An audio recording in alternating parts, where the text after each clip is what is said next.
Hello, friends and viewers. Welcome to Crimetak in English for yet another intriguing story. This time, I'm going to narrate the story of one of India's most wanted terrorists. Yes, Muhammad Ahmad Siddi Bapa, alias Yasin Bhatkal, also known as Shahrukh, Dr. Imran. He had various pseudonyms, and he was virtually heading all the operations of the terror group Indian Mujahideen within the country until few years back. Uh, Intelligence agencies, security agencies, police forces of various states, which included the anti-terror squad, special task forces of many police forces, were on his trail, but he managed to give a slip to several agencies for many years. In fact, for nearly 5 years, he was on the run. But the most embarrassing moment, perhaps, when one looks back at his life for the security establishment, came back in 2009. Those were early days of this terror group that went by the name of Indian Mujahideen.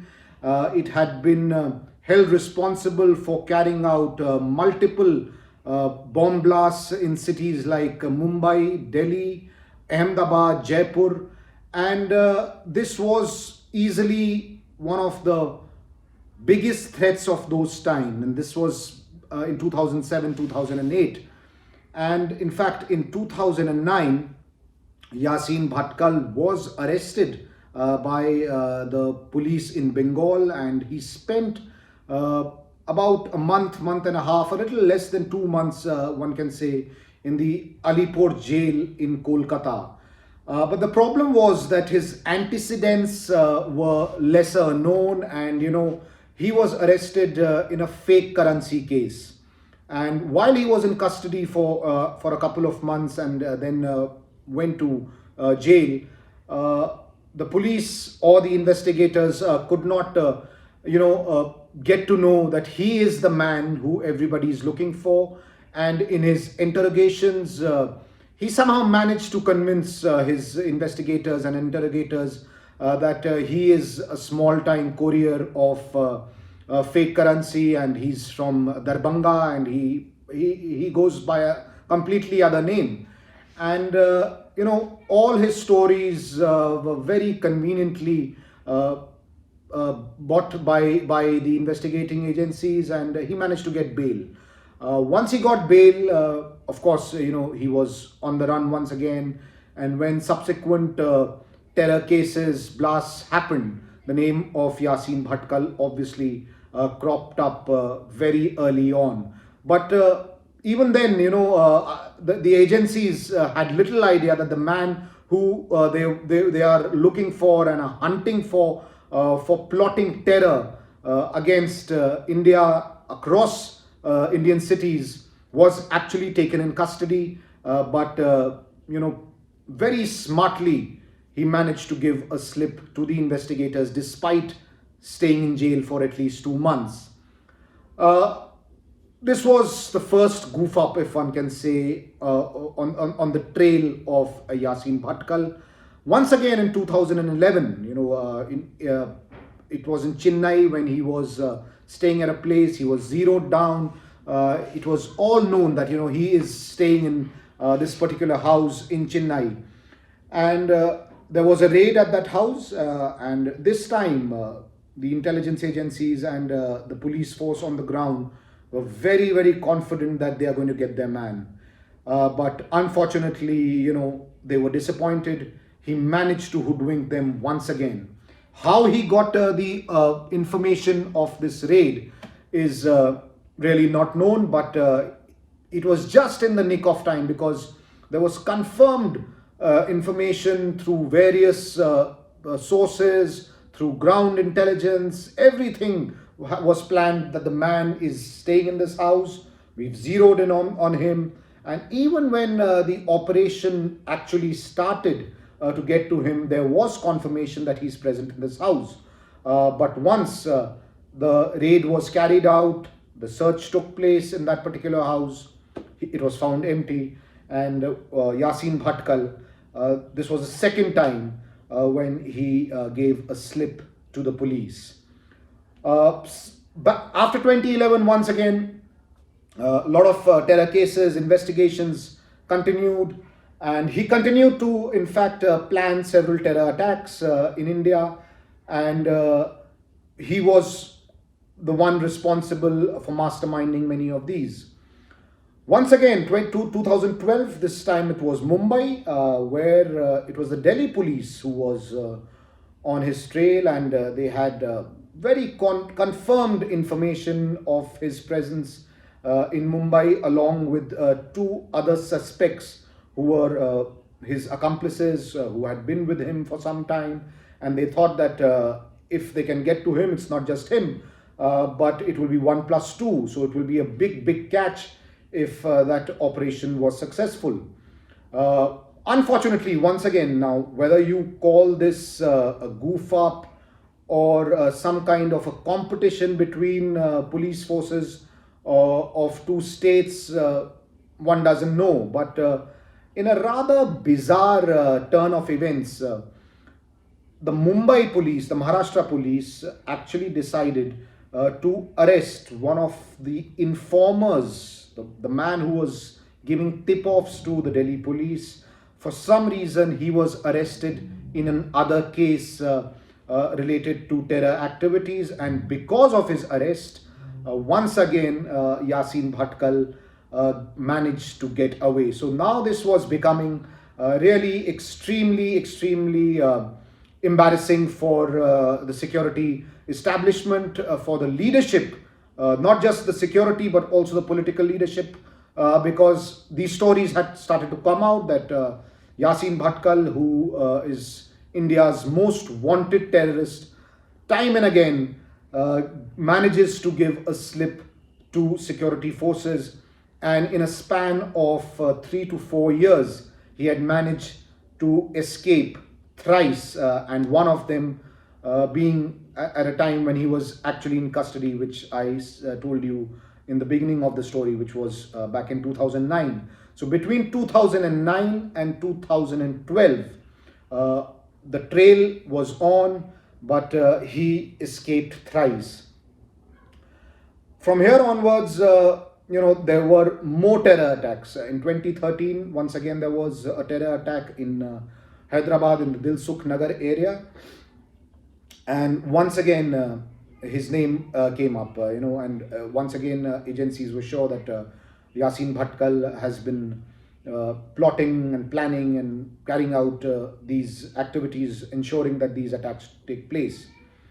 But there were operations taking place. Every move of his was being watched, one can say. And in this time period, he also traveled abroad. He had left the country knowing that there's no way how he can escape anymore. So he traveled to some Western Asian countries. He was in the Gulf. There were reports that he also visited Pakistan. And finally, there was very clear information that, he is staying in Nepal. But again, the exact whereabouts were unknown. Agencies were on the trail, and finally they could zero down on his hideout where he was staying for at least the last 1 year. This was in August of 2013 when he was arrested. 1 year preceding to this, he was staying in Pokhara in Nepal. And what blew his cover in Nepal is a very interesting story, which I'm going to come to now. He was in constant touch with his wife, who stayed in Delhi, either on phone and also writing to her continuously, and also being in touch with several other people through various means of communication. But as I said, unfortunately, there was not a clear pinpointed information about his exact whereabouts. But how did these inputs finally come in? and what really became that small little point where Indian agencies could zero down on him in another country, in Nepal. From here onwards, a very complex web of investigations uh, took place, because it's not just India. India had to take assistance from another country. They had to take certain people in confidence in Nepal to make sure they can get to him. And this time, this was supposed to be a foolproof kind of an operation. There was no way that Yasin Bhatkal could get away yet another time. So this was just around Eid that year, 1 year before, around that time when he was arrested, when he sent some money to his wife who was staying in Delhi through a money transfer. And that transaction, everything was, of course, as I said, was under scanner. And that transaction somehow gave a very clear lead of his location somewhere in Pokhara. Once that happened, there was a lot of human intelligence created that could get to the pinpointed location of his whereabouts. And finally, Indian agencies, with the help of Nepalese authorities, could zero down on this house in Pokhara, which was some sort of a hideout from where he was carrying out several terror activities, giving instructions to people how to go about their business. And once that place was zeroed in, finally there was an operation, and he was hunted down, and there was no way that he could escape. And now was the time for him to be brought to India.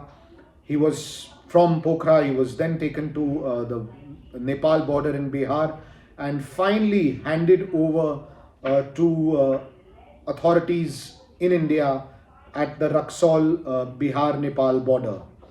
And once this happened, obviously this was a big moment. It was that moment of Indian agencies quite literally getting the biggest catch of those times. And one official who I was speaking to then while doing this story back in 2013 said that this is perhaps India's OSAMA moment. And it was rather interesting that while Yasin Bhatkal and Mohammad Siddhi Bapa, his real name, while he was in India, he managed to escape on multiple occasions, giving a slip to agencies. But it was in another country when he was traveling even to other countries, as I mentioned, in the Gulf, to Pakistan. Remember the top leadership of Indian Mujahideen, the two Bhatkal brothers, Imran and Riaz Bhatkal, have never been caught even today, because they are outside the country. There are reports that they have some links with the Islamic State as well, functioning from some of the Gulf countries, also spending a lot of time in Pakistan. But that's a different story. And obviously, when Yasin Bhatkal was arrested, there was once again a bonus. There was another terrorist, suspected wanted terrorist of the Indian Mujahideen, Asadullah, who was very close to him and to Bhatkal, and he was with him all this while. Agencies didn't know that this man, who's also wanted for many years, is accompanying Yasin Bhatkal for many years. But when they actually caught Bhatkal, it was 1+1. So it was a big moment back in 2013, when, after a trail of more than 5 years, starting in 2008, when there were a series of terror incidents across India, and Indian Mujahideen, came up, sprung up out of nowhere as a pan-India indigenous domestic terror outfit. And remember, this really helped set the narrative for some of India's inimical countries, especially Pakistan, because India has been maintaining that there is a lot of terror sponsored from Pakistan that is directed towards India, be it in the form of the 26/11 attack in Mumbai, or a lot of terror activities in Jammu and Kashmir, which are controlled by terror outfits like Lashkar-e-Taiba or Hizbul Mujahideen. Here, for the first time in 2008, there was a domestic terror outfit that went by the name of Indian Mujahideen, who was not just taking responsibility, but investigations were also establishing that it's the Indian Mujahideen who's carrying out these attacks all across India. Several hundreds of people had died in these attacks, and it had become one of the biggest internal security problems of the country back then. Even though there were many arrests that took place across the country in states like Uttar Pradesh, Gujarat, Maharashtra, Kerala, Karnataka, but Yasin Bhatkal, who comes from the town of Bhatkal in Karnataka, along with two of his other siblings, Riaz and Iqbal. It's still not sure whether they are siblings, whether they are cousins, but they were obviously known to each other from their days that they spent in Bhatkal, and then went on to form this deadly group that had become India's indigenous face of terror. Now, finally, after a long wait, when Bhatkal was finally nabbed, he's still in custody. He's been charge sheeted in several cases that took place in that time.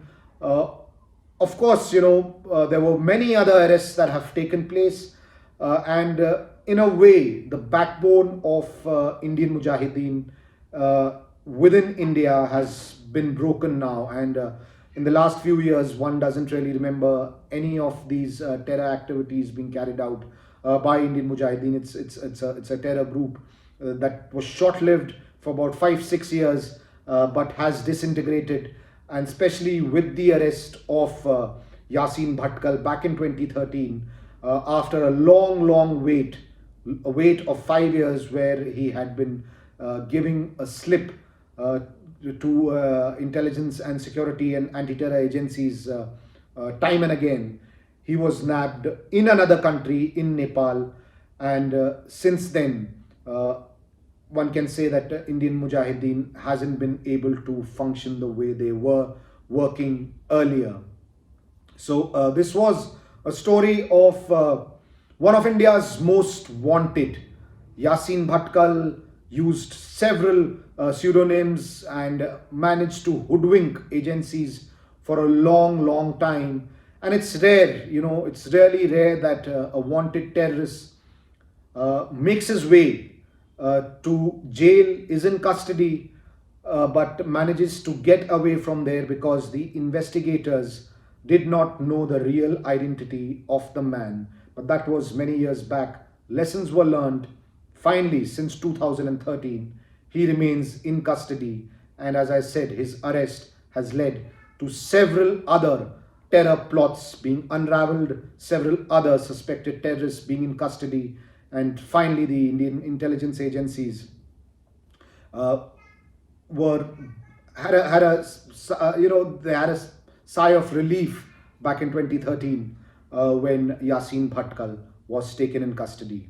So this was the story of one of India's most wanted, but somebody who managed to give a slip to the security establishment on multiple occasions. Keep watching Crimetak in English. We'll keep bringing to you more stories related to crime, police, investigations, terror, from not just across the country, but also intriguing stories that are taking place across the globe. Thank you very much for watching Crimetak English.